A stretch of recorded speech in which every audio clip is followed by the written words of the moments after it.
My name is Vivienne, I'm 52, and I discovered my husband was cheating on me through a text message my daughter sent to the wrong person. It was a Thursday morning, the kind where everything feels routine and safe, where you're thinking about grocery lists and whether you remembered to pay the electric bill. I was sitting at my desk when my phone buzzed with a message from Bryn, our 28-year-old daughter, who I thought I'd raised to have a moral compass. The text read, "Dad, she's better with her new partner. Mom isn't smart enough to figure it out. I hope you guys have fun on your weekend." My coffee went cold in my hand. I read it 3 times, each word rearranging my understanding of reality. My husband Donovan had told me he was going on a golf trip with his college buddies, the same story he'd been using for 6 months. I'd believed him because that's what 18 years of marriage had taught me, to trust, to not question, to assume good faith. I didn't respond immediately, just sat there watching the screen, waiting to see if she'd realize her mistake. 2 minutes later, another text came through. "Oh God, Mom, ignore that. Wrong chat. I meant to send that to Dad." Then 3 dots appeared and disappeared for a full minute before she sent, "Can we talk?" I turned my phone face down and stared at the wall where our family photos hung: vacation in Cape Cod, Bryn's college graduation, Donovan and me on our 10th anniversary, all of us smiling like we knew what we were doing. The worst part wasn't the cheating, though that cut deep enough. It was realizing my daughter had known, had actively participated in the deception, had probably laughed with him about how clueless I was. I thought about all the times she'd called recently, asking about my day, keeping me on the phone longer than usual. I'd thought she was being attentive, staying connected. She'd been running interference, making sure I didn't catch them. I called Donovan. He answered on the second ring, voice bright and casual. "Hey babe, what's up?" I could hear wind in the background, maybe traffic, definitely not a golf course. "Where are you right now?" I asked, keeping my voice level. He hesitated just long enough to confirm everything. "At the course, just finished the front 9. "Why, is everything okay?" The lie came so easily to him, smooth and practiced, that I wondered how many others I'd swallowed without tasting. I hung up without answering and pulled up our bank statements on my laptop. 6 months of reviewing every transaction, every withdrawal, every charge I'd ignored or explained away. Hotel stays during conferences. Jewelry purchases I'd never received. Dinners at restaurants we'd never been to together. Cash withdrawals on days he said he was working late. The evidence had been there all along, written in numbers I'd been too trusting to read, too busy managing our lives to notice he'd been building another one. By the time Bryn called again, I had already contacted a lawyer, a woman my friend Harriet had used during her divorce, someone who promised discretion and efficiency. Bryn's voice was small, pleading. "Mom, please, can I explain? It's not what you think." I wanted to ask her what exactly she thought it was, what version of the story made sense in her mind, but I was too tired for her excuses. "You helped him lie to me," I said quietly. "You chose a side, and it wasn't mine." She tried to explain that she'd been conflicted, that she'd wanted to tell me, but Dad had convinced her it would devastate me, that they were planning to come clean eventually, that she'd been protecting me from hurt. The words tumbled out like coins spilling from a broken purse, each one worthless. I thought about the college tuition I'd paid, the apartment I'd co-signed for, the car insurance I still covered because she said she was saving for a house. I thought about how she'd spent Thanksgiving at our table, smiling at both of us, knowing. "I need some space," I told her, which was the kindest way I could phrase what I really meant. "I need you to understand that some betrayals don't heal just because you apologize." She started crying, saying she was sorry, that she loved me, that she never meant to hurt me. I believed that last part, actually. She probably didn't mean to. She just didn't care enough not to. I ended the call and blocked her number, then sat in the silence of a house that suddenly felt too big for just one person's grief. The lawyer's name was Theodora Klein, and she had the kind of eyes that had seen every variation of human betrayal and stopped being surprised by any of it. We met in her office that smelled like leather and expensive tea, and I laid out everything: the text, the bank statements, the 6 months of golf trips and late nights at the office. She listened without interrupting, occasionally making notes on a yellow legal pad, her face professionally neutral. "Do you know who the other person is?" she asked when I finished. I shook my head. The text said new partner, but no name. Could be someone from his office, could be anyone. Theodora nodded slowly. "We'll need to find out." Virginia is a no-fault divorce state, but knowing helps us strategize, especially if there's been significant financial expenditure on the affair. Which, she glanced at my printed bank statements, there clearly has been. I'd spent 2 days going through our finances more thoroughly than I ever had during our marriage, and what I found was worse than the affair itself. Donovan had taken out a personal loan for $45,000 3 months ago without telling me. The money had disappeared into cash withdrawals and transfers to an account I didn't recognize. He'd also been paying for a storage unit across town, $200 a month for the past year. When I'd asked him about it, he'd said it was for his old golf equipment and some furniture from his mother's estate. Theodora wrote something down. "We'll want to subpoena those storage unit records. And the loan documentation. If he's been hiding assets or spending marital funds on an affair, that matters." She looked up at me then, and her expression softened slightly. "How are you holding up?" I almost laughed. I was holding up by not thinking about it, by moving through the motions of documentation and evidence gathering, by treating my own life like a case study instead of a catastrophe. The hardest part was still going home to the same house, sleeping in the same bed, pretending everything was normal while Donovan continued his charade. He called me several times after I hung up on him, leaving voicemails about bad cell service at the golf course, about how he'd be home Sunday night, about bringing back my favorite wine. I didn't call back, just listened to his voice wrap lies in affection, each message another piece of evidence I was collecting. Bryn kept trying to reach me from different numbers, her boyfriend's phone, her work line, even her stepmother's cell. I blocked them all. She sent emails that I archived without reading, left packages on my porch that I donated to Goodwill without opening. Theodora said my daughter couldn't be compelled to testify in the divorce, but her text message could be submitted as evidence of Donovan's deception and my emotional distress. "It shows premeditation," Theodora explained. "A pattern of concealment involving family members." On Saturday, I drove to the storage unit facility. I didn't have a key, but I parked across the street and watched for 2 hours, just to see if anyone showed up. At 3:15, Donovan's car pulled in. I watched him unlock Unit 247, disappear inside for 10 minutes, then emerge carrying a small overnight bag. He loaded it into his trunk, locked the unit, and drove away. He told me he was still out of town with his friends. He was actually 20 minutes from our house, living some double life in a 10x10 storage unit. I took photos of everything: his car, the license plate, the unit number, the timestamp. Then I called Theodora from my car and told her what I'd witnessed. She was quiet for a moment before saying, "I think we need to accelerate the timeline. Can you come to my office Monday morning?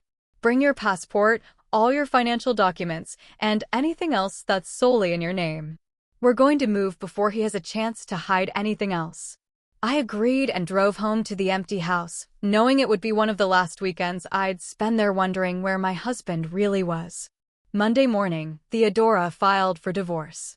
By Monday afternoon, Donovan knew. He called 17 times in 2 hours, each voicemail escalating from confused to angry to desperate. I listened to exactly one. "Vivienne, what the hell is going on? My lawyer just called me. We need to talk about this. You're making a huge mistake. Call me back. Please."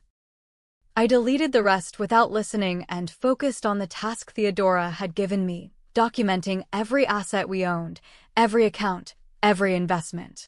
The court granted a temporary restraining order preventing him from accessing our joint accounts or disposing of marital property. Theodora had moved fast, arguing that his pattern of financial deception and the secret storage unit indicated he was a flight risk for assets. By Tuesday, his access to our savings was frozen. By Wednesday, he'd moved out of the house into a hotel, though he showed up Thursday morning while I was at work and took half the furniture.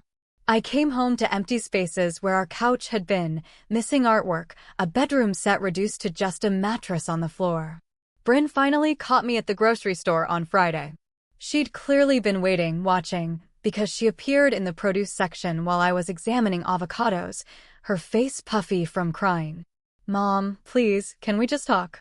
I considered ignoring her, but the grocery store felt too public for a scene, so I nodded toward the coffee shop next door. We sat outside at a metal table, not touching our drinks, while she tried to explain the inexplicable. "He told me you two were already essentially separated," she started.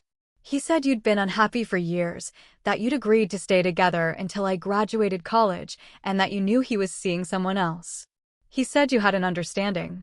I watched her face while she spoke, trying to find the moment when my intelligent, capable daughter had become someone who believed obvious lies because they were convenient.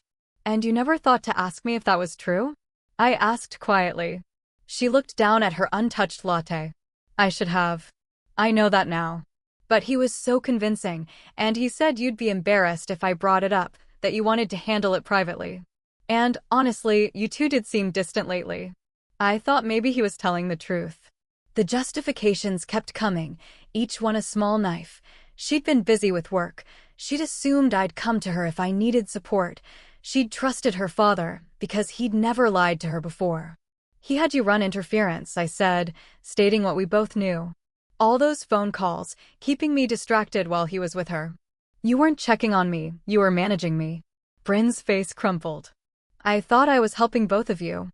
He said the calls would help you feel less lonely while he was working late." "I didn't know." She trailed off, and I finished the sentence in my head. She didn't know because she didn't want to know, because knowing would have required her to choose, and she'd already chosen. I told her about the storage unit, about the secret loan, about the months of bank statements showing exactly how much money he'd spent on his other life. I told her about the restraining order, about the lawyer's discovery requests, about how I was going to make sure every asset was accounted for before this was over. She listened with growing horror, and I realized she genuinely hadn't known the extent of it, that she'd thought this was some mutual arrangement between sophisticated adults, not sustained financial and emotional fraud. "The credit cards," I said, pulling out the statement I'd printed that morning. "The ones I added you to when you graduated, for emergencies. You've charged $12,000 in the last 6 months. Designer clothes, expensive dinners, weekend trips." I slid the paper across the table. "None of those were emergencies. You knew I checked these statements. You knew I'd see the charges. You just assumed I'd pay them because I always have. You took advantage of my trust the same way he did." Bryn stared at the statement, her face pale. "I was going to pay you back. I've been meaning to transfer money, but work has been slow and—" She stopped, hearing how it sounded. We both knew she made decent money at her marketing job, knew she could have paid her own bills if she'd wanted to. She'd just never had to before, and neither of us had questioned why she should start. "The cards are canceled," I told her. "As of this morning. Along with your access to my bank account, your phone plan, and the car insurance I've been covering." She looked like I'd slapped her. "Mom, I need those. I can't afford my rent without." She stopped again, and this time the silence completed the sentence. She couldn't afford her life without me subsidizing it, had been living beyond her means because my means had always been available. "You're 28, I said gently. You have a college degree and a job. You can afford your life, you just have to actually pay for it yourself." We sat in silence for a long moment before she asked, "Is there any way to fix this between us?" I thought about it honestly, tried to find a path that led from this table to something resembling trust. "Maybe," I finally said. "But not while you're still talking to your father. Not while you're still treating this like a both-sides situation where I'm partially to blame for being lied to. You need to understand what you participated in, and I need to rebuild my life without people who've proven they'll sacrifice my well-being for their convenience." She left crying, and I finished my grocery shopping alone, filling my cart with meals for one, with groceries I'd choose because I liked them rather than because they fit someone else's preferences. At checkout, when my card went through without needing to split the bill mentally between necessities and luxuries, I felt something close to relief, like I'd been holding my breath for years and finally remembered how to exhale. The storage unit hearing happened 3 weeks later. Donovan's lawyer argued that it was his personal property, that he was entitled to privacy, that whatever he kept there was none of my business. Theodora countered with the bank statements showing he'd funded it with marital assets, argued that his secrecy indicated he was hiding assets subject to equitable distribution, and pointed out that he'd lied about its purpose. The judge ordered it opened for inventory. When we arrived at the facility with the court-appointed appraiser, Donovan was already there with his lawyer, both of them looking like they'd rather be anywhere else. The unit door rolled up to reveal not golf clubs or inherited furniture, but a fully furnished efficiency apartment, small refrigerator, microwave, coffee maker, inflatable mattress, portable closet rack full of clothes, toiletries on a shelf, even framed photographs on the wall. Photographs of Donovan with a woman I'd never seen, both of them smiling in front of landmarks I recognized from his business trips. The appraiser documented everything while Theodora took photos, and I stood there feeling something beyond anger, something closer to anthropological curiosity. This was where he'd been living his real life, this 10 by 10 space that represented everything I wasn't worth being honest about. The woman in the photos was younger, maybe late 30s, attractive in that expensive way that requires professional maintenance.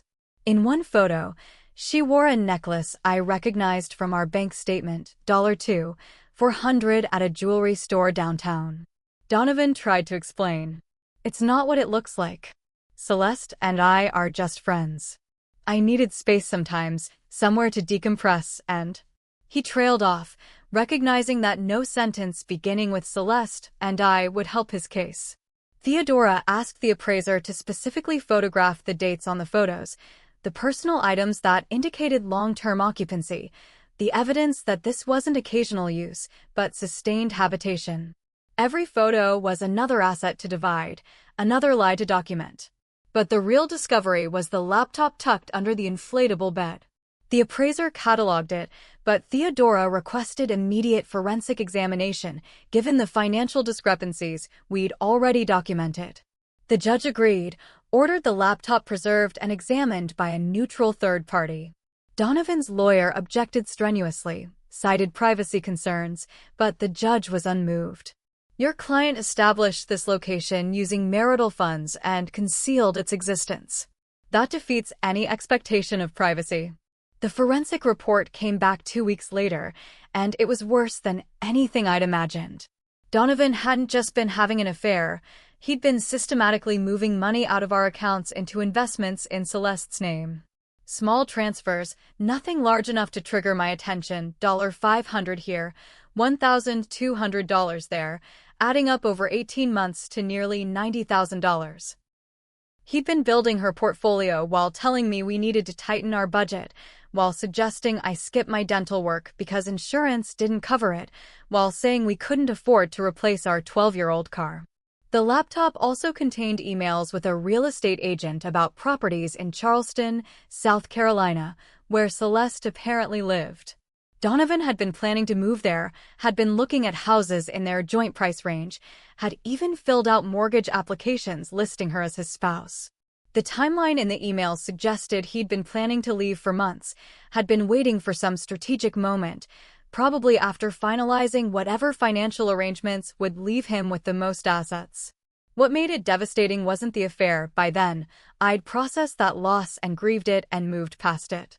What devastated me was realizing how thoroughly he'd planned my future without my knowledge, how he'd been deciding our ending while I was still believing in our middle. Every conversation we'd had during those 18 months had been theater, him playing the role of husband while mentally already packed and gone, just waiting for his exit cue. Bryn called after the storage unit discovery made its way through family gossip networks.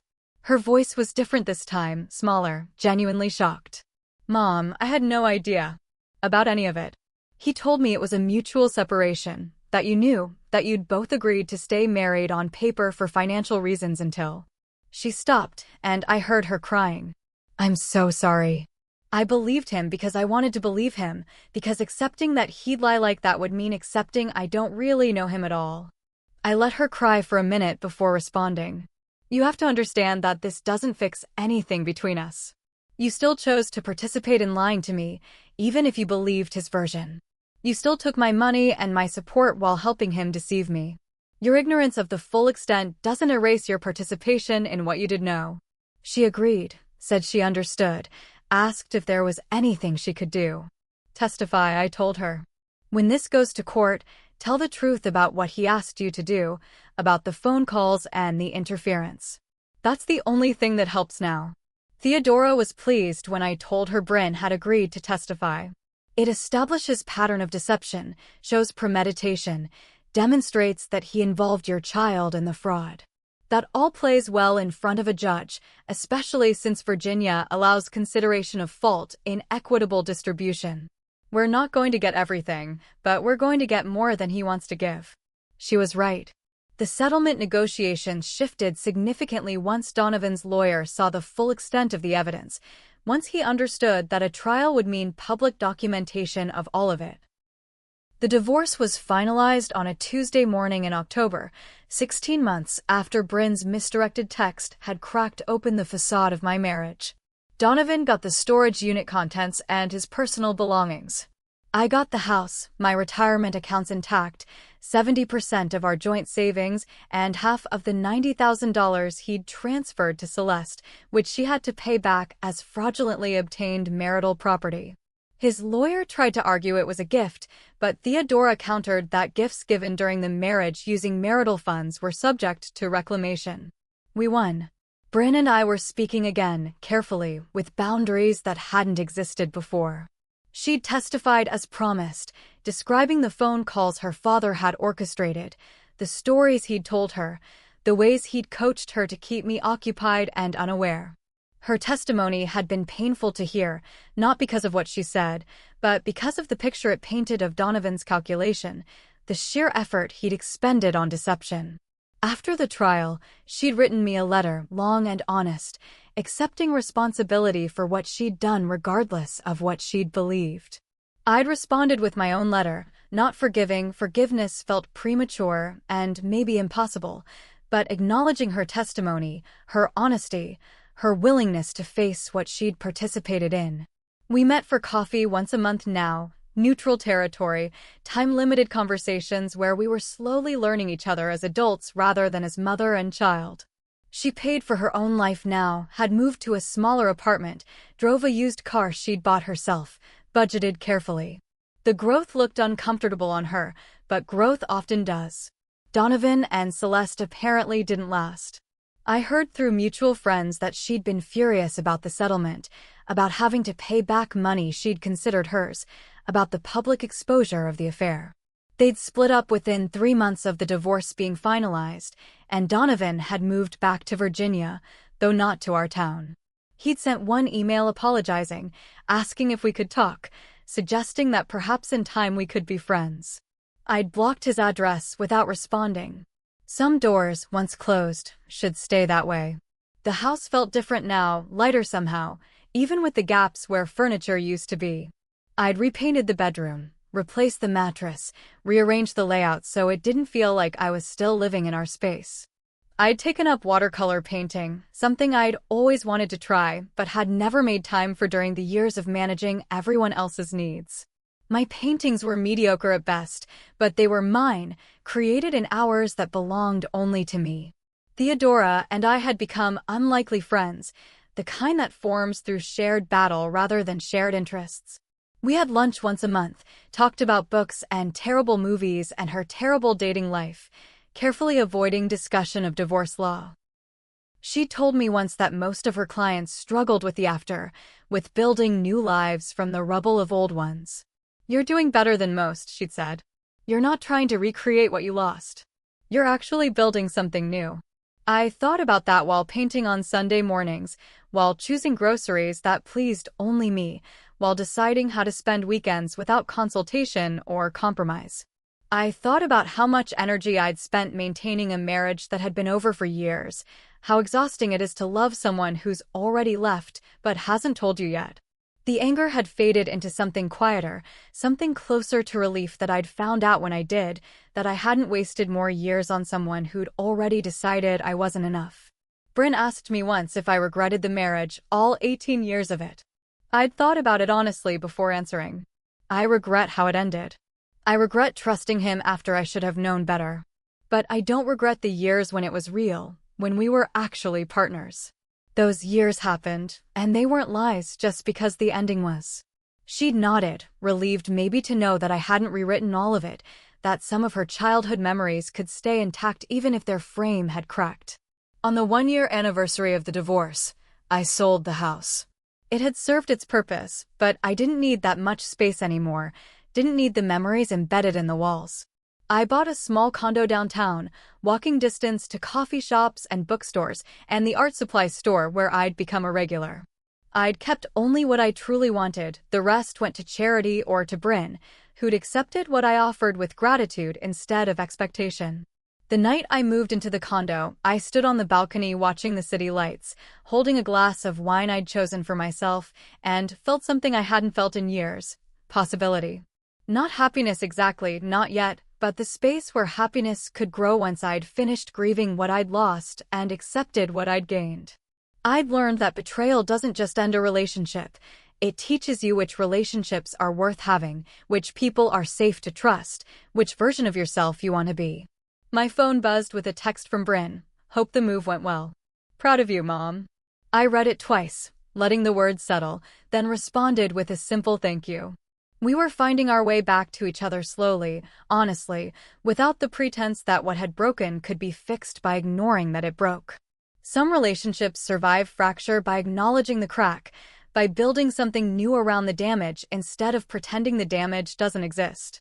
I finished my wine and went inside to unpack boxes in a home that held no one's history but mine, and that felt like exactly the right place to start. If you've ever discovered a betrayal like Diana's, you know that the hardest part isn't just the cheating, it's realizing how many people you trusted were in on the lie. The phone calls that kept you distracted. The excuses you wanted to believe. The people who smiled at your table while knowing the truth.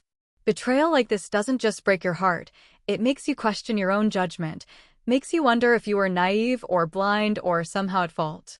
But here's what I want you to know. Trusting someone isn't weakness. Believing the people you love isn't stupidity. You weren't the problem, they were. If this story resonated with you, if you've been where Diana was, or if you're still trying to rebuild after someone you loved chose deception over honesty, I want you to know you're not alone. Thousands of people are watching this right now who understand exactly what that feels like.